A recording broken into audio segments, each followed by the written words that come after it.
Oke, Mbak Baik, balik lagi di podcast Mas Tak ya. Halo, Episode hai. keberapa ya ini ya? Episode Episode keempat keempat. ya. Oke, alhamdulillah. eh ini ada klienku yang aku masih bingung. Jadi kita bilang siapa ya namanya ya? Bapak A. Kan Bapak A gitu ya. Bapak A ini punya usaha yang mana usaha itu udah berjalan dan tahun ini beliau terakhir dapat fasilitas PBH final UMKM. Nah, kan mau nggak mau di tahun depan, tahun berikutnya itu kan si Bapak A ini sudah tidak menggunakan fasilitas tersebut ya, fasilitas PBH final UMKM. Nah, tahapan berikutnya itu kan berarti mau nggak mau bapaknya melakukan pembukuan gitu. Nah, yang mau saya tanyakan ke Mbak Baik itu gimana cara melakukan pembukuan untuk menjelaskan ke bapaknya ini gitu. Oke, ada lagi Mas Jika? Udah nih pertanyaan di Itu situ dulu dulu. itu dulu itu dulu, karena Oke. ya itu Mhm. dulu. Jadi tadi, klien Mas Dika Bapak A ini tahun terakhir ya untuk penggunaan fasilitas PPH, apa namanya, final UMKM Iya, yang 0,5%. Mungkin dari yang pertama dulu ya, kita mungkin bahas sedikit terkait apa itu PPH final UMKM yang Mas Dika sampaikan tadi. Jadi kan PPH UMKM, final UMKM yang Mas Dika sampaikan tadi itu kan fasilitas, 0,5% yang diberikan kepada siapa? Kan tadi kita belum ngomongin nih Bapak A ini, kenapa ya bisa dapat itu, kayak gitu. oh Nah, iya, jadi untuk yang, apa namanya, fasilitas PPH final UMKM itu sendiri, yang berhak mendapatkan itu yang pertama omsetnya di bawah 4,8. 4,8 miliar per tahun ya? Ya, dan digunakan selama 7 tahun. Kan tadi kayak di Bapak A ini kira-kira sudah menggunakan dari tahun berapa, sehingga jika ini adalah tahun ke-7 maka otomatis di tahun berikutnya sudah harus menggunakan, apa namanya, pembukuan atau pencatatan, kayak gitu. Kan itu langkah berikutnya yang Mas Dika sampaikan kan tadi, langkah berikutnya yang harus kita jelaskan ke Bapak A ini seperti apa dan bagaimana persiapannya, ya nggak? Betul, ya. Oke, nah tadi kalau kita ngomongin, apa namanya, kriteria dari si pengguna fasilitas PPH Final UMKM itu sendiri juga sebenarnya semuanya udah rinci ada dijelaskan di PP 55 gitu ya, Mas, ya. Mhm, Nah, terus kan tadi kita ngomongin nih tahap berikutnya fasilitasnya habis ya, fasilitasnya habis. Setelah 7 tahun BPOP wajib menghitung berdasarkan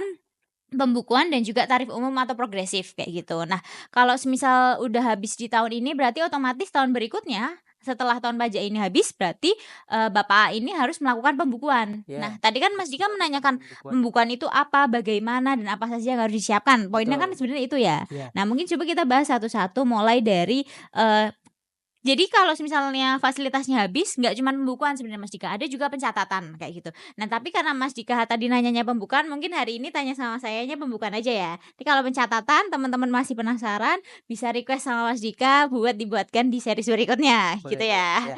Oke, kalau yang, terkait pembukuan sendiri, kalau pencatatan, pencatatan tadi itu sebenarnya hanya mencatat penghasilan dan juga biaya. Itu kalau pencatatan. Jadi semisal nih Bapak A ini, ingin melakukan pencatatan atau norma, dia hanya melakukan pencatatan penghasilan dan biaya.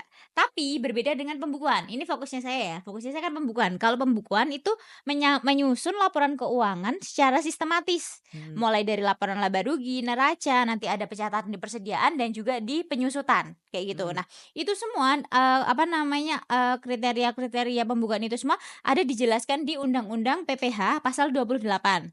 Kayak gitu mhm, kalau kita mau rinci formatnya nih, sampai ke formatnya. Jadi ketika kita membuat pembukuan, formatnya juga sudah disediakan, ada di PMK PMK, 81 2024. Jadi Mas iya, Dika, kalau misalnya setelah ini mau mengabarkan ke Bapak Bapak A, terkait apa saja sih yang harus disiapkan terkait pembukuan, yang pasti adalah mengabarkan bahwasannya di tahun berikutnya kita akan melakukan pencatatan atau pembuatan laporan keuangan secara mhm, rinci, kayak gitu. Nah, tadi itu semua ada di pasal Undang-Undang PPH pasal 28. mhm, Itu nanti Mas Dika bisa apa namanya, bisa, meringkas lah ya supaya Bapaknya lebih mudah memahaminya. Begitupun dengan formatnya, sampai ke formatnya Mas Dika udah nggak perlu bingung, karena formatnya juga sudah disediakan contohnya, kayak gitu. Nah, di terus PMK 181 tadi ya di formatnya? PMK 81 81? 2024. Nah, terus kan tadi, pertanyaan berikutnya nih, kalau kita udah tahu pembukuan itu adalah menyusun laporan keuangan, apa sih yang harus disiapkan sama kita, kayak gitu kan ya. Iya, Yang pertama kalau menurutku adalah orangnya. orang yang mengerjakan. Karena kan kalau kemarin kita kan tinggal nyatet aja nih penjualannya kayak gitu kan, brutonya, udah. Peredaran brutonya ya. Kalau sekarang kan harus dirinci nih ya, termasuk sampai ke persediaan, ke penyusutan, aset, dan lain sebagainya, itu butuh orang yang menghitung, kayak Mhm. gitu. Nah, kira-kira apakah Bapak A ini memiliki staf untuk melakukan pekerjaan tersebut?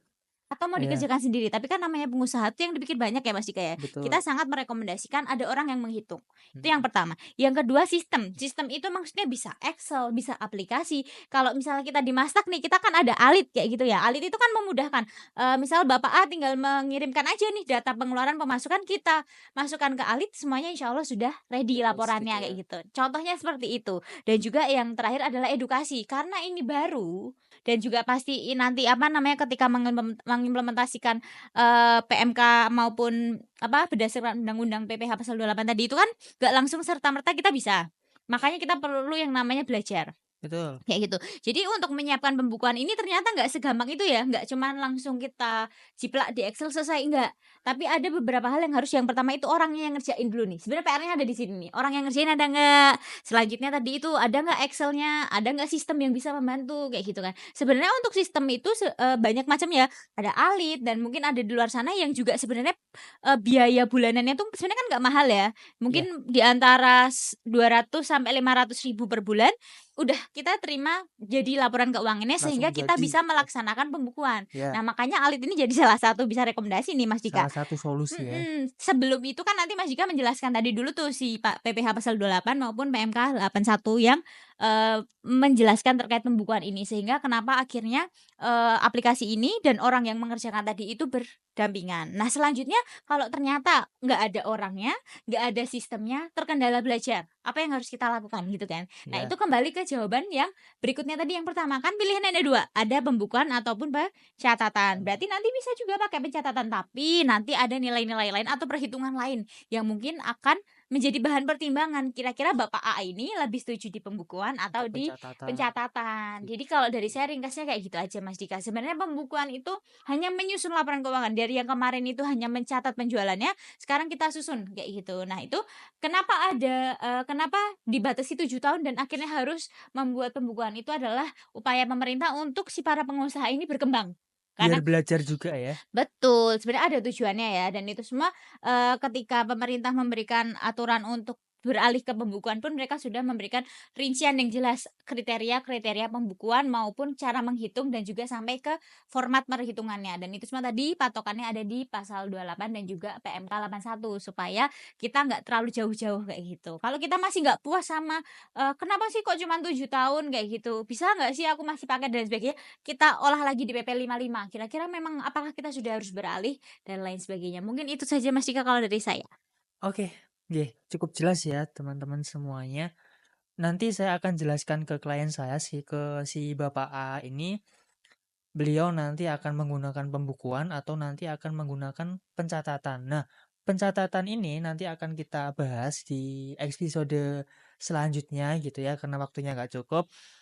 Oke, jadi mungkin untuk pembahasan kita hari ini kita cukupkan dulu sampai saat ini dan sampai jumpa untuk di episode berikutnya gitu. Ya.